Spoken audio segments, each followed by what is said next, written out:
Now let's keep going. If you recall a little bit earlier, I brought up the man Samuel Lee from Cambridge, England, living in the 19th century.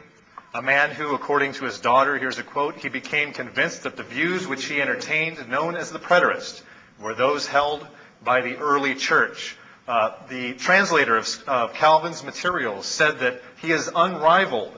No scholar of our age can approach him. Just a wonderful endorsement of this man's level of not only theological training, but just general scholarship all the way around. And here's a quote from Samuel I'd like to give.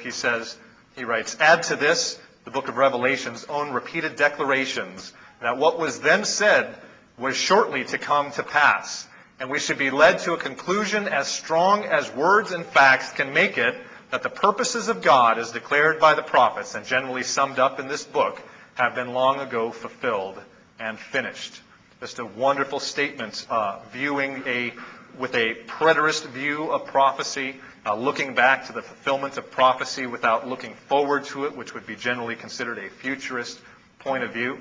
And so Samuel Lee is a very relevant man theologically, but I just like the guy for who he is. He just seems like a really great fella. Here's a quote from him elsewhere. "We cannot humble ourselves too much. We cannot love Christ too much. We cannot depend too much upon him, nor cast our cares too implicitly and fully upon him. Nor indeed can we rejoice too much in his power, readiness, and willingness to save to the uttermost."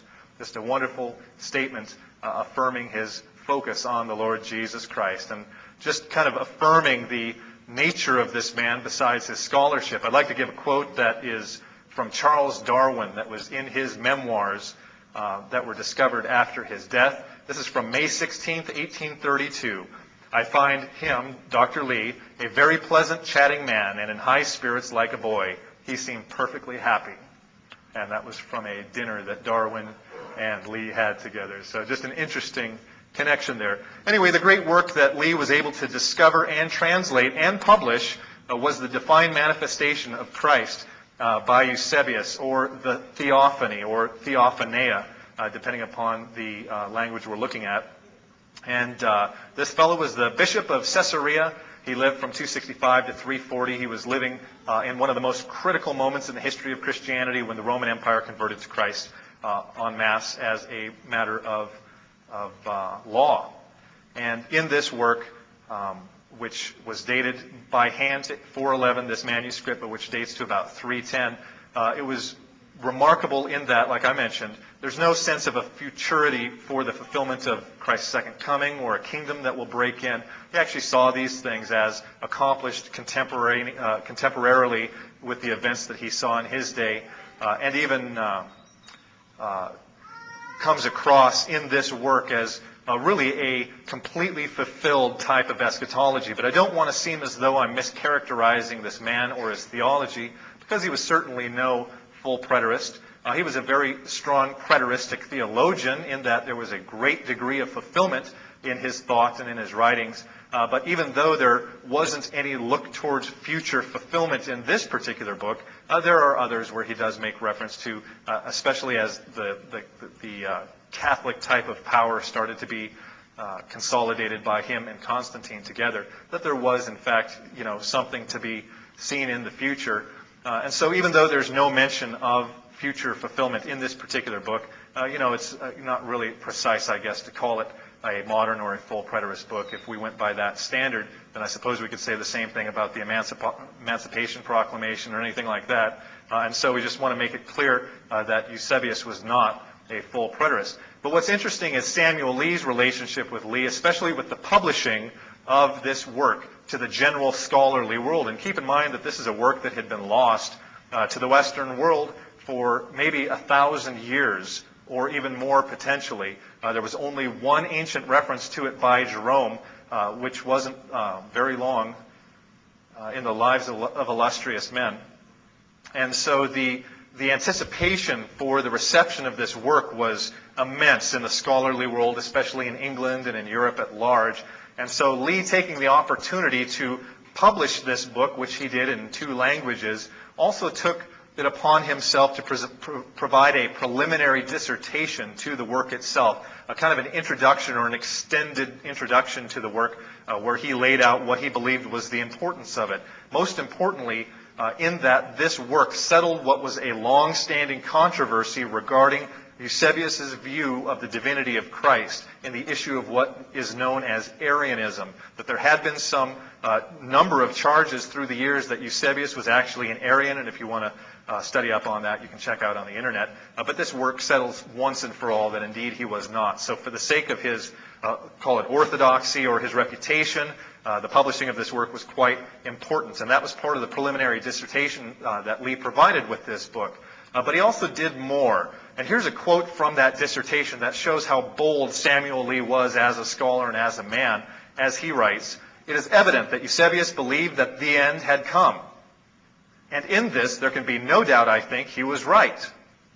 But as this involves a question very ill understood at this day, it may be right to offer a few words here as to what is meant by the end." And it was more than a few words, by the way. It was dozens and dozens of pages outlining a systematic preterist point of view that saw all prophecy fulfilled associated with the coming of the end here. And I'd like to read a quote from this preliminary dissertation as well as he deals with that subject, and he writes, "The old and elementary system passed away with a great noise, and these predicted empires have actually fallen. And the new kingdom, the new heaven and earth, the new Jerusalem, all of which were to descend from God, to be formed by his power, have been realized on earth. All these things have been done in the sight of all the nations." And this is his preliminary dissertation, available online or on CD for free after I'm done here. Please get a copy of that.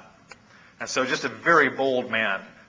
Shocking the scholarly world in such a degree that all of the journals and publications and theological writings and books, multitudes of books from multitudes of authors were written and launched to either refute the charges or to tinker with the claims, or, it just really launched a whole new realm of scholarship directly from Lee's preliminary dissertation with Eusebius' Theophanies, simply because of its wide readership.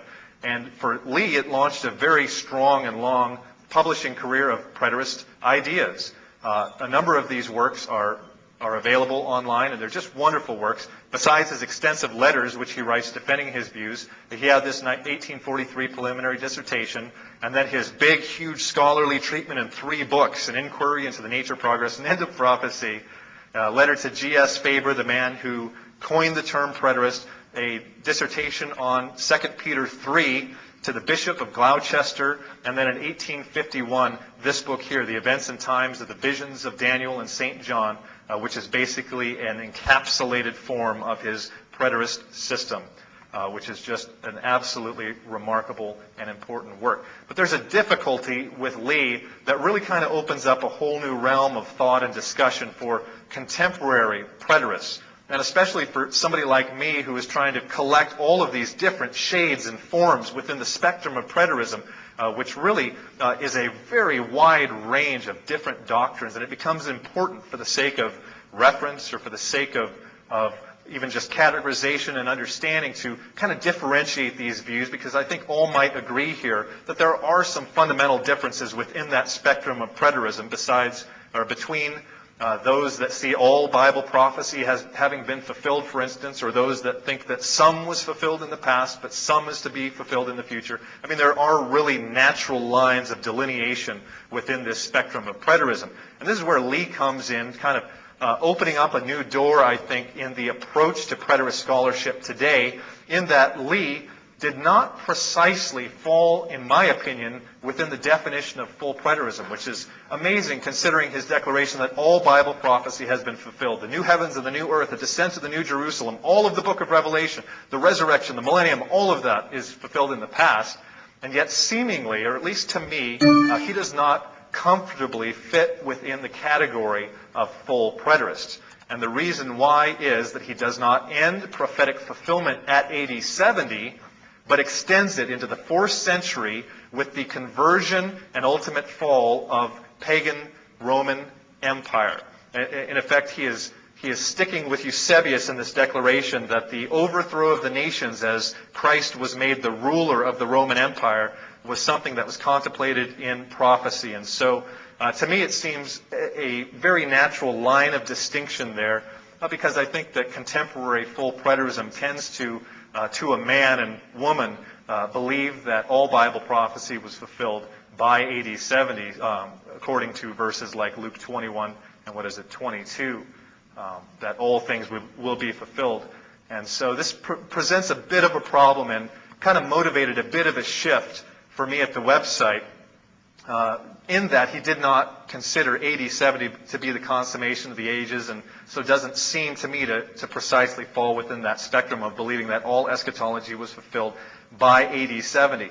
However, according to the Webster's definition, he does fall within that definition of preterist, which is accepted by full preterists, of a theologian who believes that all of the prophecies of the apocalypse have been fulfilled, or all the prophecies of the apocalypse, and by extension all of the others, have been fulfilled. So I personally settled the matter by differentiating full preterism from what I call modern preterism. And that's, again, not terminology for anybody else. It's just simply for the sake of categorization on the website. But here's a couple of interesting distinctions between Samuel Lee and full preterism. Looking at here the image of Nebuchadnezzar that we see in the book of Daniel, and the issue of the 4 kingdoms and then the stone kingdom that comes, Samuel Lee's position was that the feet being heathen and pagan Rome by agreement, the stone striking the feet of the statue must of necessity symbolize the fall, the destruction and fall of heathen Rome. That to make the stone hit anywhere else, but with the fall of Rome itself being the 4th kingdom, that therefore we need to look past AD 70 with the fall of Jerusalem and recognize that this prophecy, which does not specifically refer to Jerusalem or Judea or any of these things in this particular image, must in fact refer to heathen Rome and its fall. And so that was one of the main reasons why he saw the fulfillment of Bible prophecy being contemplated beyond the scope of AD 70, as it focused, he believed, on the battle between Christians and Judaism and paganism.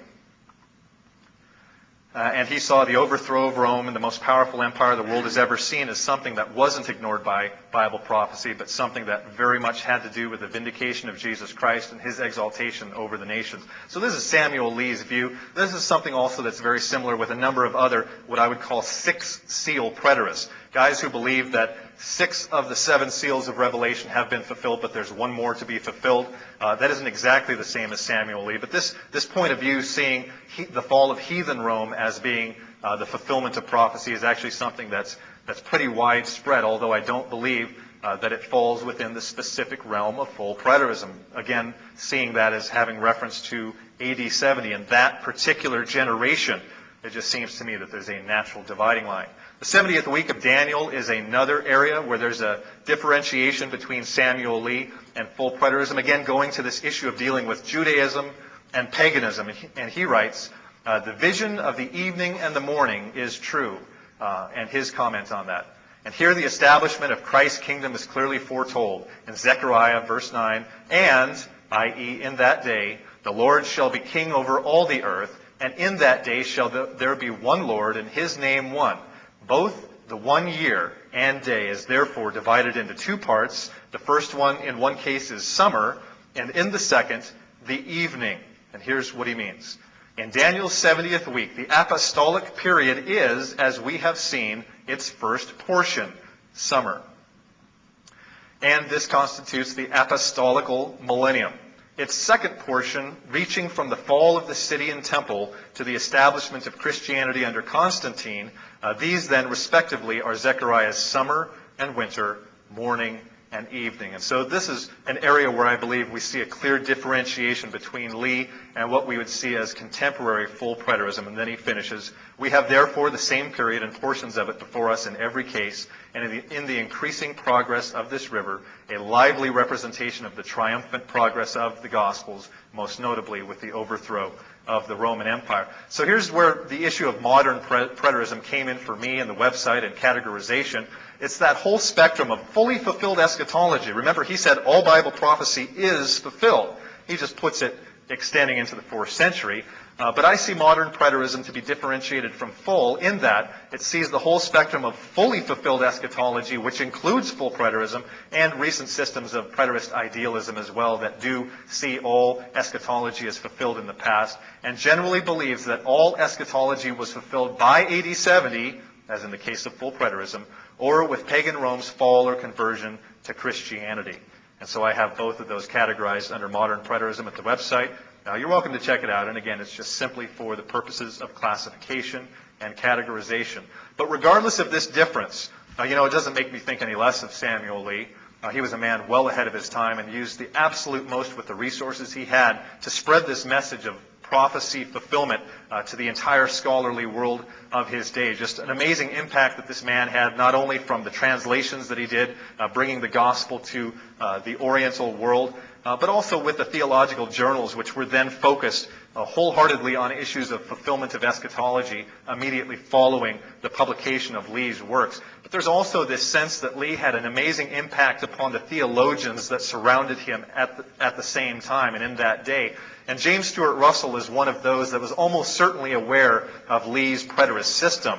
Their professional lives overlapped by at least 5 years in the same town, and Russell was only 30 miles away from Lee at Cambridge during that time. And also, Russell attended Chestnut College in Samuel Lee's home district of Hertfordshire and was quite likely a close observer of Lee, if not an apprentice of some sort, either personally or through literature. But one thing's for sure, that direct connection has not been made as a matter of fact, but one thing's for sure is that Lee became a source of massive scorn by coming out with this system of completely fulfilled eschatology. And as a result of this, it may be one reason why Russell published his work anonymously. That's just completely a theory. But if there wasn't a negative connotation to the view of fulfilled prophecy, then there just doesn't seem to be a reason to publish anonymously. And this might be one reason because of the work of Samuel Lee and the immense scorn that came as a result of it. Maybe other reasons as well. But there's somebody else that was quite profoundly affected by Samuel Lee, the earliest known modern preterist at this point. There was a pastor in the city of Liverpool, up in the northern part of the country, who, as a result of studies based upon Samuel Lee's writings, penned what is the earliest known, undeniably full preterist book. Just keeps getting better and better here. A past event from 1845. In this book, he has a number of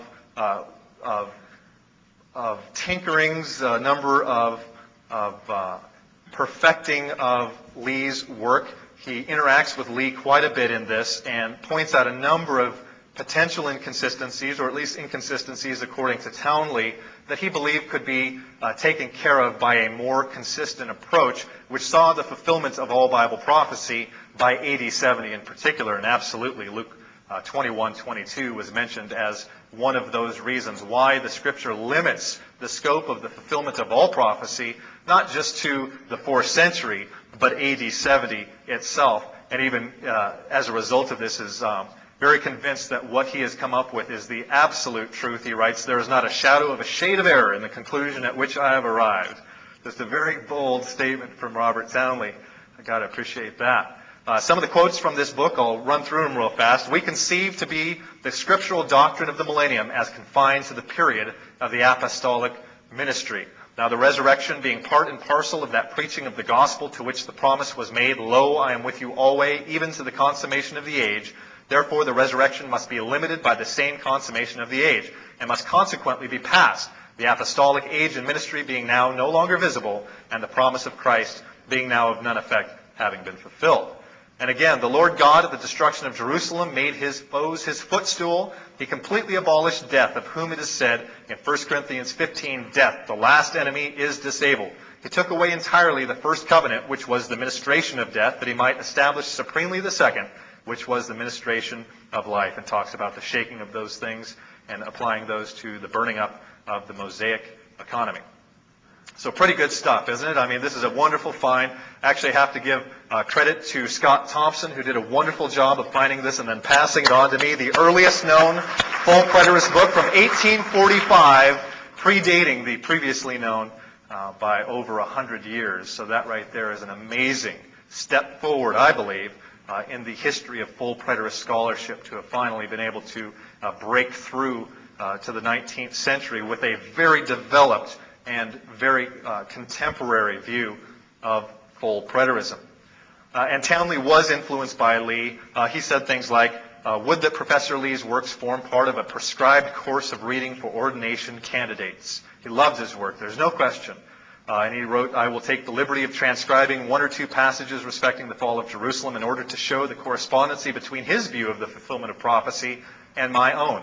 We prove, and Dr. Lee admits, that the kingdoms of this world have become the kingdoms of our Lord and his Christ. Consequently, the prediction must have been fulfilled. So we have a direct connection here between Lee and Townley in the creation of his work. And Townley is also very, I think, relevant for today's studies within kind of the shop talk, I guess, within the full preterist movement itself. As he addresses the doctrines of universalism, he addresses a number of different doctrines that are being currently discussed right now in full preterist circles, such as a global versus local flood and all of these types of issues. But one that he focused on a lot in his book was the doctrines of universalism, which in the 19th century really gained an ascendancy in his country and in America too. And his target was Dr. David Thom of Liverpool, within the same town that he lived in.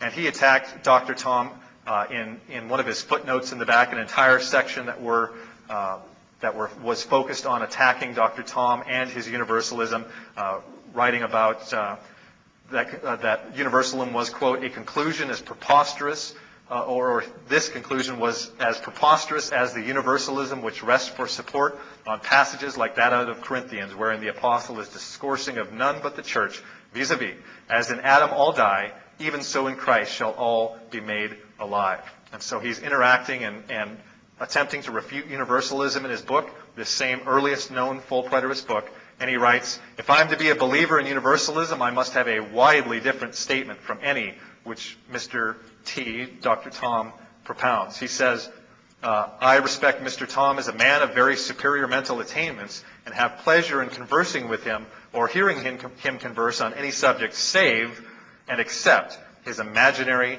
biblical conclusions. But this also, I think, kind of brings up Townley's difficulties. And this is something where it takes a great deal of research and digging and prying, basically through every word of these works, which is really where the time-consuming process of publishing these books and categorizing them online comes in, is really figuring out down to every crossed T and dotted I where it does fall. And as I wrote, Townley was involved in many controversies, eternal punishment, global flood, judgment in AD 70, and universalism that were very widespread in England in the 19th century. But there was a very curious endorsement of Townley's book that kind of piqued my interest and raised an eyebrow and suggested the need for a little bit more digging into the story of Robert Townley. And here's a picture of Townley right here, from the 19th century, acquired from Harvard University Divinity School. And that curious endorsement was from the collection of the Universalist Historical Society. And at first my thinking was, well, this is probably because of his interaction with Dr. Thom that this work was collected, much like a full preterist will have, like a Keith Matheson book in his library or something like this. But it still required a little bit more digging in the person of Robert Townley and his subsequent publishing as well. And what it brought up was a very interesting connection by him and Dr. Thom. Here's a picture of Berean Universalist Church, which was the actual parish of Dr. Thom, closed in 1975. And it turns out that Townley was actually converted to Universalism by this same Dr. David Thom. So the earliest known full preterist converted to Universalism shortly after the publishing of his book. And here's some references to that and to the work that took place. Actually, here is a reference to Dr. Thom from the New York Tribune, which called him a man of no ordinary character, settled as a pastor of an independent congregation in Liverpool, is widely known by his published writings, as well as respected for his learning, ability, and piety. And so it was this man that converted Robert Townley to Universalism. And so it, which we will see right here, came as a result of some information that I was able to acquire regarding Townley. But the question came up to me, why was he converted? I mean, it was an unfortunate situation, at least from my point of view, having a particular distaste for that form of doctrine, to see that this discovery kind of went awry a little bit, that it wasn't quite necessarily the victory that I had hoped it would be, I guess, in that the first things outweighing, in my opinion, the last things, kind of made it take on a different life. But one thing that as a result of the perusal of Townley's works, that kind of provided a clue maybe into why it was so easy for him to be converted to universalism immediately after the publishing of this book, was in his developed consistent cessationism. And this is something that, to me, is kind of a clue for how he might have been led somewhere. And this consistent cessationism is something that's quite popular today, and I'm not trying to disparage anybody that holds to it. It's this issue of trying to find the most consistent form of full preterism. I can absolutely appreciate the desire to come to the most consistent form of a system of doctrine that you can, but I think that there's a lot of dangers in that, possibly, especially as we begin to pile assumptions one upon another, such as in the case where Townley wrote in his book, if at the destruction of Jerusalem there was the taking away of the first covenant, a removal of the old heaven and earth, a burning up of the same, if sins, Satan, death, and hell have had their true and scriptural meaning in reference only to the two covenants of Sinai and Sidon, as consequent upon the Adamic transgression, and proof to the contrary is defied, if these things be so, then we are warranted in concluding.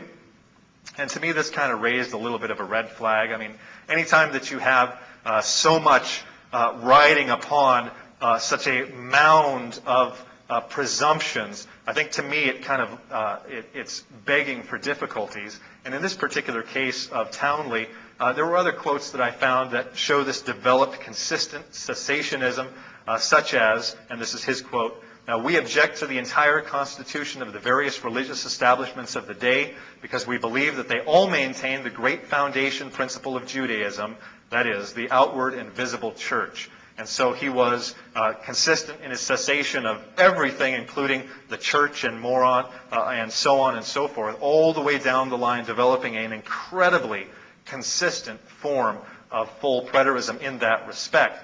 He also writes things such as, "This was the originating cause of trouble then, from the man of sin, Antichrist, flesh, the carnal mind, which was attached to the law, whose strength was sin, which was the sting of death, the wages of sin, of which death the devil had the power.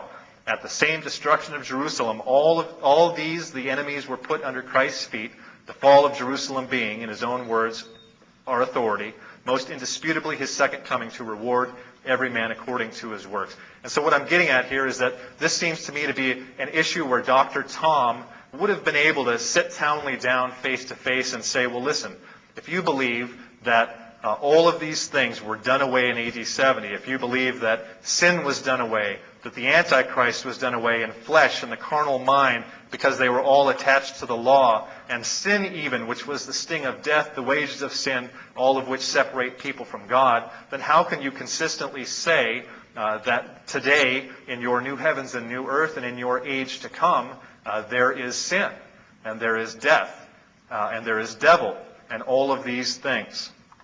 And so there's these issues that Dr. Tom, whether it was this or other particular issues, but from my research, that is the most likely area, having also read Dr. Tom's works, which are likewise available on that disc at the back. But what's interesting is that Tom was cognizant of Townley's extreme, let me choose a different word, his very full view of preterism. I mean, Tom himself was a partial preterist, but absolutely recognized how critical to Townley's doctrine was this view of complete fulfillment by AD 70, that there was something that seemed natural to Townley, and that was to send, to Tom, and that was to send Townley to America, and to Boston in particular, and that's exactly what happened. I have the actual letter here that Dr. Tom sent with Townley, so that when he came and arrived in Boston, he could deliver to the Universalist churches in that area. And in this letter from Dr. Tom, he talks about how,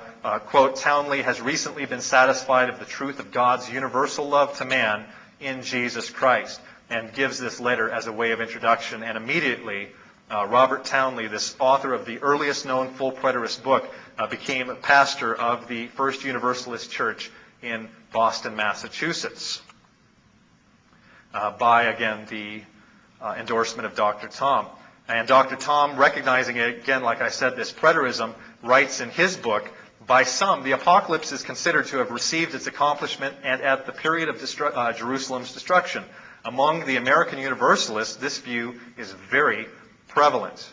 And so that provided another lead for me personally to try and get to the bottom of this story, because as uncomfortable as I am from Universalism, I don't like to see such a close connection, but the more I dug, the more that connection tightened, including, and specifically this reference from Tom, that among the American Universalists, it was very prevalent to teach that the apocalypse was accomplished at the destruction of Jerusalem. So it became possible that the earliest full preterist book might yet be discovered, but it would be discovered amongst the ranks of American Universalists, and that was a very real possibility, because there was an amazing movement of American preterist universalism taking place in Boston and the entire New England area.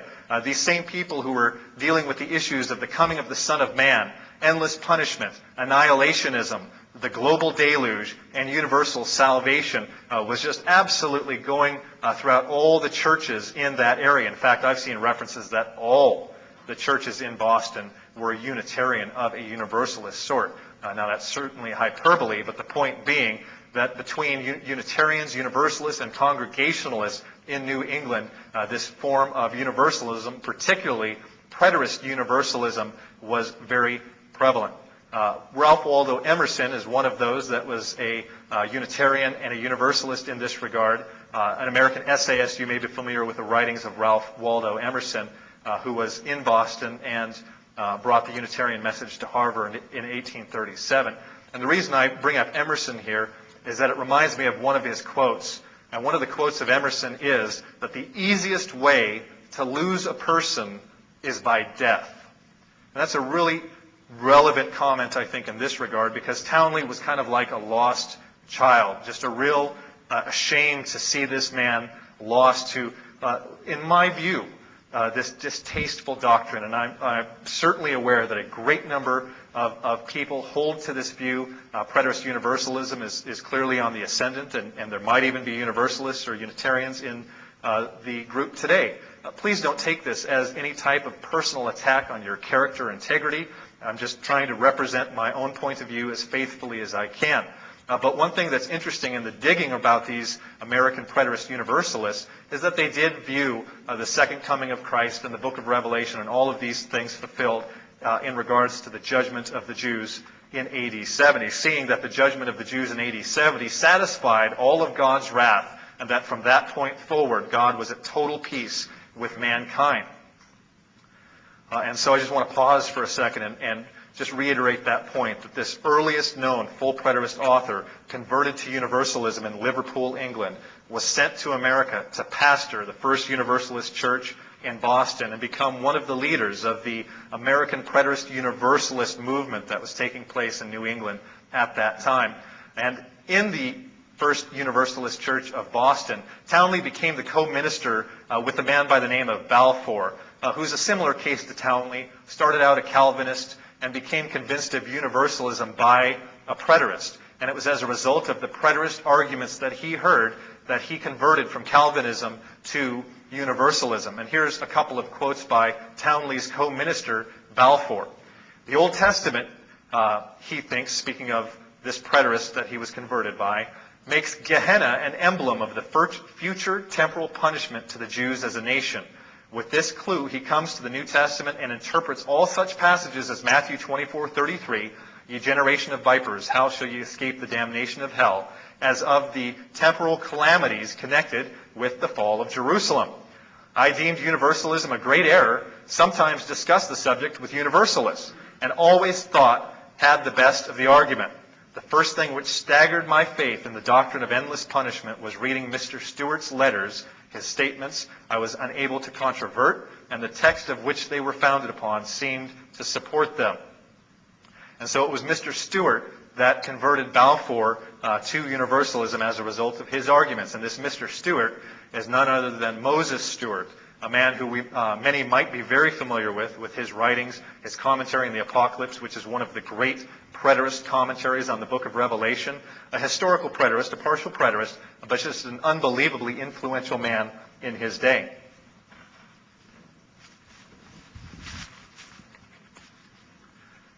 And here's a quote from Professor Stewart. Here then, on the very front of the book, The Apocalypse, is exhibited a title page indicative of the contents of the work. The punishment of the unbelieving and persecuting Jews must follow the coming of the Lord. And this is one leading object of the book to illustrate and confirm. In other words, that Revelation 1:1, 1:3, shortly come to pass, is the context through which the entire rest of the book of Revelation needs to be read and understood. And then Balfour says, these declarations, remarkable, coming from such a source, a man greatly renowned in America, considered the first great American scholar, at once arrested Mr. Balfour's attention.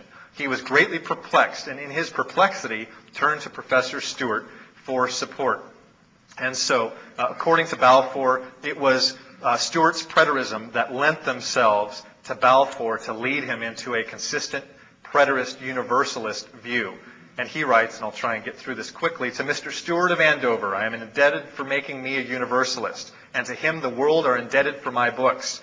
If I have embraced an error and have published it to the world, let all who think so know that he is the man who led me astray, who was urged to give some explanation but declined it, and that nothing has been said by him or any other person to show me my error. But led by his investigations to see that not of the words translated hell in the Bible has any reference to a place of future punishment. And then here's an interesting comment that really shows the connection between these two men and preterism and universalism in America in the 19th century. And it's called, referred to as an unauthorized or fanciful thought. It turns out that in the orderings of providence, our venerable and excellent Father was so first called among the immortals, meaning Balfour, that he might welcome there his equally venerable and excelled peer, meaning Stewart, with whom he had been so much in debate, to reciprocate his offices of help by introducing to him, Stewart, into the larger and clearer displays of grace and truth, which were to settle all their controversies and demonstrate the glory of God as the Father and the efficiency of Christ as the Redeemer of all souls. Turns out that Stewart died the very day after Balfour, and the preterist universalists took this as a sign that the two of them were very close and were actually close in their theology and close in their relationship, and that that relationship would continue into the eternal realm. So all very interesting studies that came out of the research in Google books and other places. John Humphrey Noyes, a historical preterist, in his work, The Berean, writes, if an angel from heaven bearing the seals of 10,000 miracles should establish a religion which should fail to recognize the truth which blazes on the whole front of the New Testament, that Jesus Christ came the second time at the destruction of Jerusalem, I would call him an impostor. A very strong preterist statement from this man, Noyes, who likewise said, in relation to the judgment, we agree with the universalists that the second coming of Christ took place in connection with the destruction of Jerusalem. And this is 1847. Going back a little bit earlier now, seeing that there is a direct connection being made in scholarship between preterism and universalism, and that in fact it is the universalists that are introducing preterism to the scholarly world at large in America, in New England. And this goes farther back yet. Remember Ephraim Currier, our poor mixed-up friend from earlier, who saw a full preterist view of the Jews and a full futurist view of the Gentiles, but who gave us a delightful work called The Second Coming of Christ and the Resurrection. Likewise had something to say. In 1841 he wrote, about the year 1824, some books which from Universalist authors fell my way, which I read with much pleasure. And by comparing the sentiments therein contained with the Bible, I was rejoiced to find that the sentiments of that sect appeared much more scriptural as well as reasonable than the sentiments of limitarians. I soon became a confirmed universalist. And out of that confirmation in the universalist view came his subsequent studies, including a change of soteriology and ultimately this book, which endorsed this partially full preterist view. Anyway, this comment from 1841 looks back to 1824. and the preterist arguments of universalists at that time. In 1860, Erasmus Manford, in an oral debate with Benjamin Franklin, not the same, wrote, "I have proved beyond all doubt that my friend does not believe that sinners of our day will ever be judged or punished." He was against universalism. "Not even by the lashing of conscience, for the coming of Christ to judge the world was all fulfilled at the destruction of Jerusalem. And since that time there has been no hell, judgment, or punishment of any kind for the ungodly, and never will be." So again, not only are we seeing a close relationship between preterism and universalism, we're seeing the preterism of the coming of Christ in AD 70 as the fundamental proof for the universalist point of view, which is another matter entirely, showing not only a close correlation, but an absolute unity of thought between these two views. In 1842, Benjamin Fisk Barrett, in his work A Course of Lectures on the Doctrine of the New Jerusalem Church, wrote, "This theory limits the prophecy under consideration, the second coming, to the overthrow of the Jewish capital and the downfall of Judaism. Consequently, when Jerusalem was destroyed some 30 or 40 years after the prediction, it was then fulfilled in the sense in which the Lord intended it. This is the way that those who call themselves Unitarians and Universalists commonly interpret this passage." So again, just all over the place. I could go on and on. There's a couple more, but throughout Google Books in particular, just an unbelievable avalanche of preterist universalism in the early part of the 19th century, out of which we see the development of more developed forms of preterism, and even the emergence of full preterism by a man who then converted to universalism, seeing a connection between the two. Benjamin Halleck, in 1840, writing against universalism, wrote, "Having shown that the coming of Christ took place as he had stated during that generation, it must have been at that time that the wicked, those on the left hand, the goats, or the unbelieving Jews, went away to this punishment. By consulting the prophets, it may be seen that great temporal judgments and national calamities and punishments are spoken of under the figure of a fire that shall not be quenched, as becoming an everlasting reproach. Our blessed Lord, it would seem, attached more importance to the fact that his coming in his kingdom was to take place during that generation, while some of the hearers would be living witnesses of it, than he did to any other circumstance connected with this event." And this is him commenting against Reverend E.F. Hatfield and his preterist universalism, dating now back to 1840. In 1836, Luther Lee, Universalism Examined and Refuted, wrote, "The judgment and, of course, the punishment of the wicked are connected with the second coming of Christ. The Universalists maintain that was fulfilled in the destruction of Jerusalem, while anti-Universalists consider it descriptive of a future and general judgment. Universalists explain Matthew 24 by the preceding chapter, which treats the destruction of Jerusalem, and where Christ says, verse 34, 'This generation shall not pass till all be fulfilled.' So even in 1836, we see that it was the common interpretation of the Universalists that the second coming of Christ took place in AD 70, and a whole host of other doctrines that contemporary full preterism hold to. But all the way back in 1811, we have discovered the writings of the father of American Universalism, the man who united the Unitarians and Universalists, who are still a very tight connection to this day of both Unitarians and Universalists. There's differences between the two, but the best explanation I've heard differentiating Unitarians and Universalists is that the Universalists say that God is too good to condemn man, whereas the Unitarians say that man is too good to be condemned by God. And so we've got these two different sides of the same doctrine that brought the Unitarians and Universalists together. But this father of American Universalism in 1811 wrote, "If Christ is to be understood as he said, if his words explain his meaning, it is clear that his coming in his glory was sometime in the lifetime of those to whom he spake. If this be true, which my opponent with his eyes open will not dispute, then no objection can be stated from this parable against the final holiness and happiness of all men. We are informed that Christ came once in the end of the world to put away sin. The world of which Christ came in the end was undoubtedly the dispensation of the legal priesthood." So in the very fundamental documents of American Universalism and Unitarian Universalism, we see this preterist argument being used as a fundamental proof of the position. And it goes back even farther. In 1805, Hosea Ballou wrote, in Matthew 12, 31 and 32, "Neither in this world nor in that which is to come." World means dispensation. This world, the legal priestly dispensation, and that which is to come, the gospel. "Nothing can be more evident than that what Jesus and his disciples meant by the end of the world was the end of the Jewish polity and their destruction by the Romans. The wrath to come of which John spake when he said, "Who hath warned you?" is speaking of the destruction of the Jews and their city, for he said, "For these are the days of vengeance, that all these things which are written may be fulfilled." So again, we see the fundamental origins of preterist universalism, or even American universalism, coming through the doctrines of what is called by many full preterism. Keith Matheson is one who would consider Hosea Ballou, this father of American universalism, a full preterist based upon his definition of the view. Now, according to mine, which the websites, which is All Prophecy by 8070, Hosea Ballou would not classify, but my definition is by no means the most popular, and therefore it is very likely that in subsequent days and months and years that the earliest full preterist known will be considered to be Hosea Ballou, the father of American universalism, which is a very real likelihood.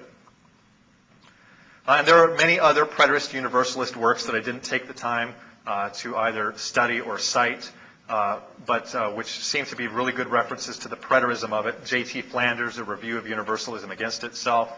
Thomas Brown, A History of the Origin and Progress of the Doctrine of Universal Salvation, 1826. And then there's various cited in the 1825 book, A Defense of Orthodoxy Against the Heresy of Universalism. There's also Ephraim Currier talking about the books from 1824 that fell his way.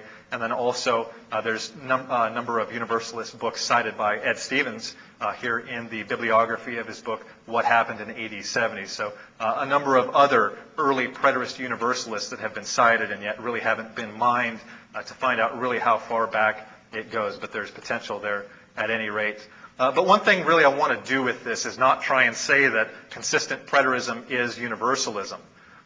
That's not my purpose, nor is it to try and defame full preterism or provide ammunition against full preterism, although I'm sorry to say that I'm absolutely compelled to publish this material on the website immediately. I've actually withheld the publishing of this material until it could be presented at this conference. Because I know that once it is published, it's going to be really kind of a whole new realm of defense, as I believe that a number of people will focus on this and try and unite full preterism absolutely with universalism. So I just want to let you know as kind of fair warning that this is about to be published on the website and the books as well. But you can also get the books in preparation for whatever defenses might need to be done. They're available on the CDs in the back, and as soon as we're done here, please get a free copy of those CDs. It has most of these works that I've cited on the CD so that you can take it home and you can study it out for yourself and do your own research, including that 1805 book by Hosea Ballou. But one thing I do want to point out is that full preterism today, besides this new sense of a turning point with discovering the earliest known full preterist book and potentially the earliest full preterist who's the father of American universalism, is kind of points out that that this, I think, probably highlights something that's really important for not only ministry leaders and authors to pay attention to, but also individual full preterists to recognize that there's an amazing diversity coming out of all denominations into the movement of full preterism. And even sitting here today, there's really a wide assortment of points of view and denominations and views of last things and views of first things. And so it's a blessing, really, to have people that we can unite with and fellowship with, coming out of complete isolation in many cases. And even with the internet, there really is this feeling of complete isolation that we can have, especially if we are either kicked out of churches because of full preterist beliefs, or don't feel a clear conscience of being able to sit in a futurist church, either because of the idea that silence is consent or having to sign some statement of faith. And so the isolating effects of full preterism and this amazing diversity coming out of all denominations is really a tension that has started to kind of bubble up a little bit, especially on the internet and in chat groups and in areas where these differentiating point of views are kind of coming at loggerheads against each other, and people are kind of banging heads.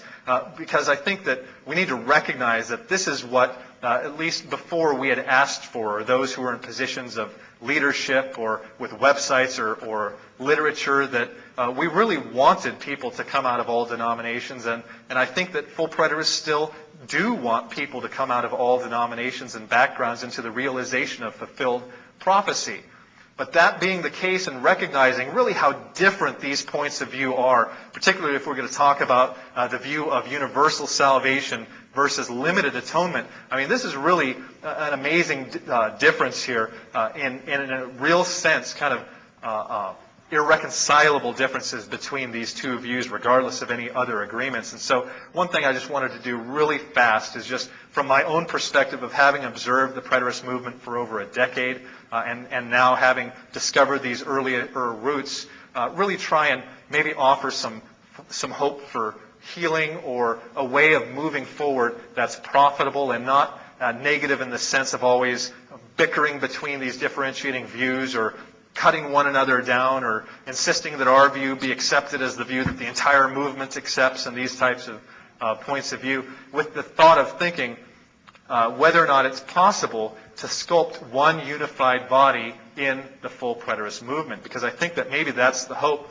that has been held out, that it is very possible and very likely, if not the actual reality, that there is one unified body within the movement. But it's really just not the case. And out of a desire to avoid these tensions that are bubbling up right now and find ways to deal with that and to come to some third way, if you will, of dealing with this that isn't either establishment or opposition banging each other and with the carnage that results from that, but trying to find a third way which recognizes that there's not going to be a monolithic movement of, let's say, reformed preterists that takes over the face of American Christianity, or preterist universalists, as some believe that there will be a unified movement under preterist universalism as there was in the past. And so these are issues that need to be addressed while looking specifically at the issue of whether continually dividing from one another is really the best answer. Because observing things for over a decade now, it's really become clear that division is the easiest option. It really is.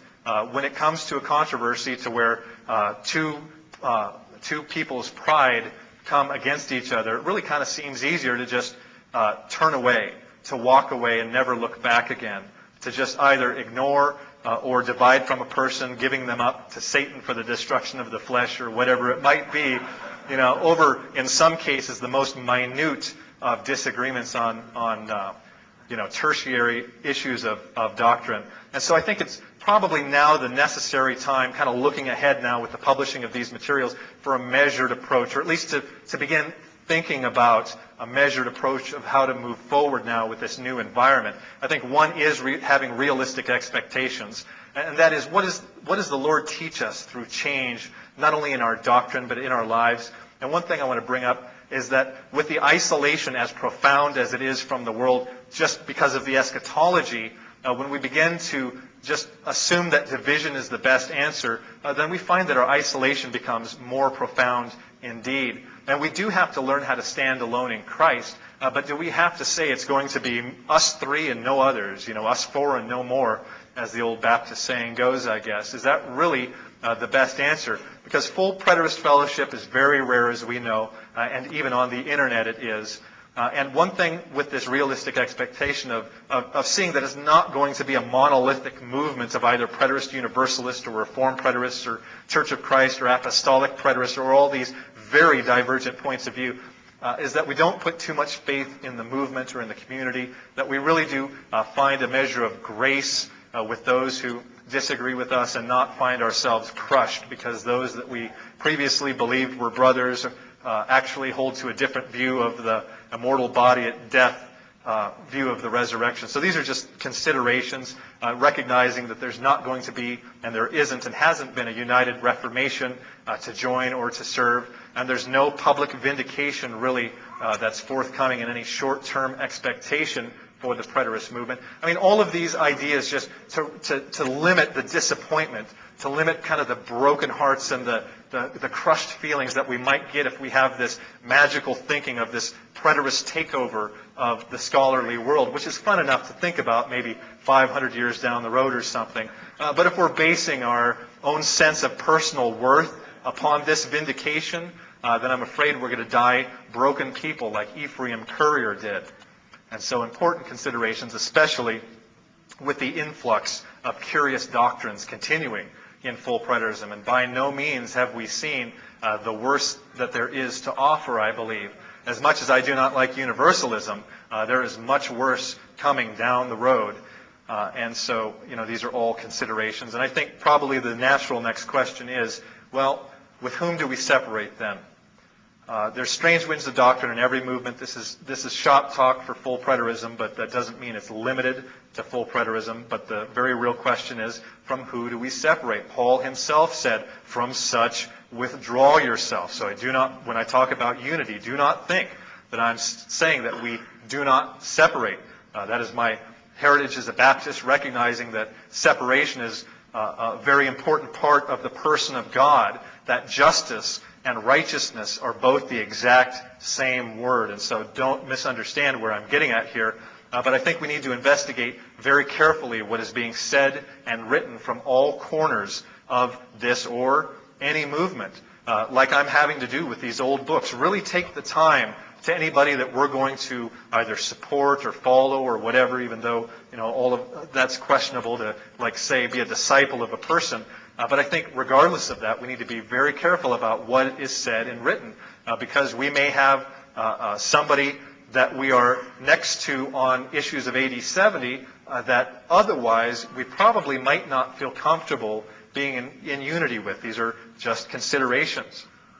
And so I think researching these viewpoints, and researching them fairly, by the way, is very important. Not coming to any knee-jerk reactions, not listening to them long enough to refute them, or any of these tactics which are kind of corners that are cut. I think now is really the time, the critical time, to not cut these corners, but to really take the time to determine whether or not full preterism itself is the primary determining factor for fellowship, or if there's something else. Because with satisfaction of first things, I think that our spiritual walk will be strong enough and better prepared to deal with these last things. And then instead of looking at our last things, the second coming of Christ in AD 70 as being the sole determining factor of unity, that maybe it's time to be a little bit more persistent about it and start to really turn to the first things and maybe bring those things into consideration as we determine who to fellowship with. And something else that I think is worthy of bringing up is this issue of fellowshipping with futurists who we hold a like soteriological or first things view with. Must we agree with every church 100%? Some are forsaking assembling altogether based upon these last things with men and women they absolutely are in lockstep agreement with on the primary first things. And so this sense of theological nationalism is lonely, and I'm seeing it destroy people's peace. I'm seeing it destroy their rest. I'm seeing it destroy their marriages. And in some cases, I'm even seeing it come close to destroying lives. And so it's far time to address these issues. And so as important keys for finding peace and rest, I think we need to reconsider our fellowship with futurist, like-minded Christians, that if we can find an assembly with a loving nature that focuses on Jesus Christ, then we might be able to look past some of the other ones. It'll help minimize the damage that is happening. It'll tear down the walls we built and the moats we've dug with people that are our brothers and sisters who just simply happen to hold a different view of eschatology. And so, number 4 I've got here is division the effect. What is the effect of this wrong basis of fellowship? And it's division. I mean, just really quickly, I'd like to look at this and see how by fellowshipping in last things, we really are encouraging division and destruction. Because what's more important and what defines your faith is that Jesus Christ came in AD 70, or that salvation in Him is determined by grace through faith. What defines who you are? The last things, I believe, tend towards disappointment, and it contributes to greater isolation. And I believe we should consider finding first things fellowship, regardless of last things differences.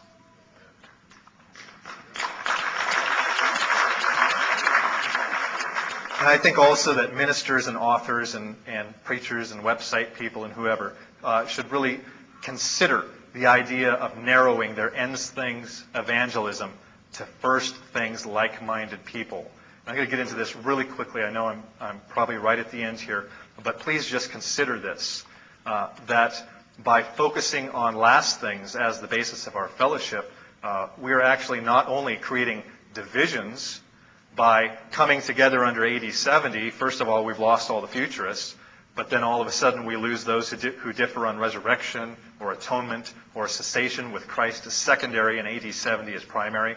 But we can find unity in Christ with Christ as primary and AD 70 as secondary, Calvinists and Arminians, futurists and preterists. There's neither dispensationalist nor full preterist in Christ. There really isn't. But this is also something that I believe ministers and authors need to take into consideration, is that this tail-wagging dog approach is counterproductive even to their goals. In that, by focusing on last things, they themselves are contributing to the rise of what they would consider to be heresies within full preterism. That not having established any firm basis or soundness in first things, what do we expect? Except that people, as they go through consistency in last things, find themselves shooting off into areas that we might consider heresy, including atheism altogether, which does happen actually quite a bit. But if our soteriology is really our ministry focus with AD 70 as secondary, we can minister to everybody. Everybody can be ministered to in a unified basis in first things. Maybe you can't find unity with a Universalist. Maybe you can't find it with an Arminian. I know many Calvinists that can find no fellowship with Calvinists. They withdraw themselves and divide. Those are things that your conscience is going to have to minister to you through the Spirit about. And so with this new history that has come up and kind of the marginalization of these other pocket forms of full preterism, including Reformed full preterism, the question becomes, what is this movement? What is the establishment? What is being built? By whom and for whom? Because there's no stopping or marginalizing preterist universalism now.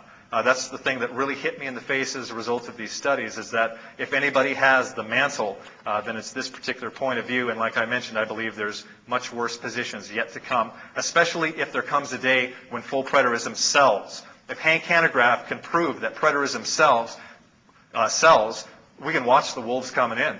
You'll be able to see them coming in by the truckloads just so they can sell a book, with no regard for either really last things or first things. And so, the question is, how do we deal with it?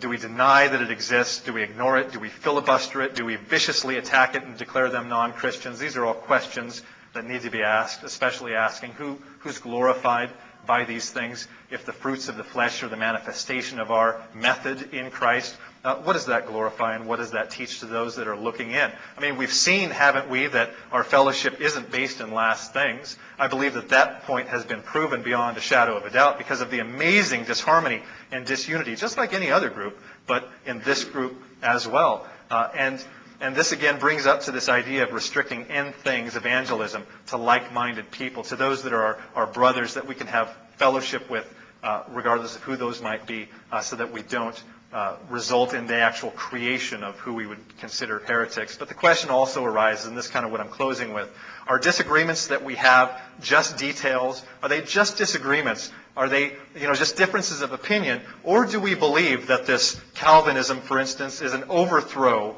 of Christianity, or this Arminianism is an absolute overthrow of the gospel, or this Universalism is absolutely, or this dispensationalism is absolutely a different religion? Those are very honest questions, I believe, and each of us has got to answer those for ourselves. But one thing I'd like to bring out of this is that for those particularly people in leadership positions, I believe that they need to clearly define these lines.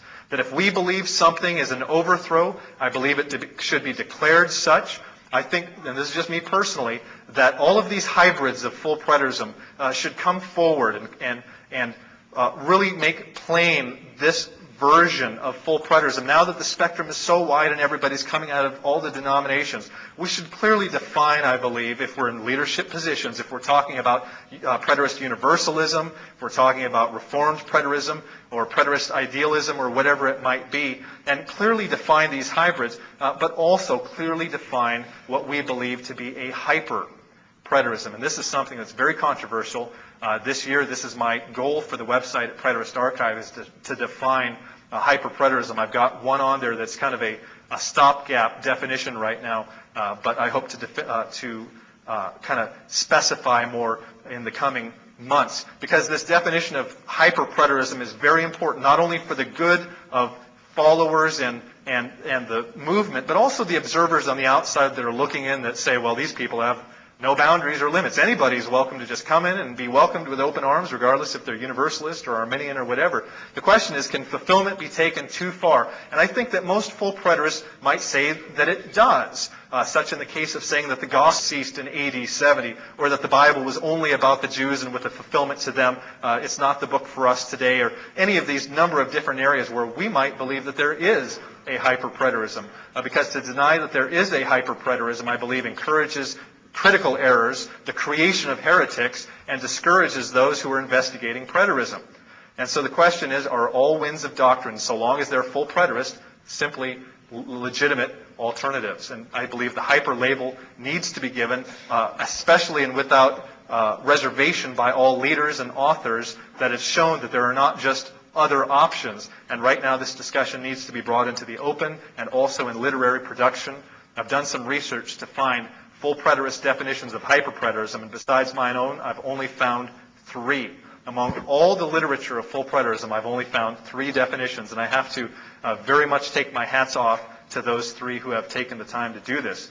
Ward Fenley defined hyper-preterism as the belief that all soteriological events were consummated and ended by AD 70, and that none of the soteriological or first things benefits of Christ's redemptive work apply post-AD 70. Mike Sullivan wrote, hyper-preterism is the literal rapture view, and no application of eternal life post-AD 70. Our own Ed Stevens, I must commend for having given the most specific definition, highly to be commended. Hyper-preterists are those folks who see the church as a temporary transitional phase of the kingdom, with its phase out in AD 70. These folks would also see baptism, the Lord's Supper, and other such physical expressions of our ongoing covenant relationship with God as being no longer valid in the post-70 kingdom. This is certainly an extreme hyper-preterist position, and very few have taken that route. And the one that I've got right now on the website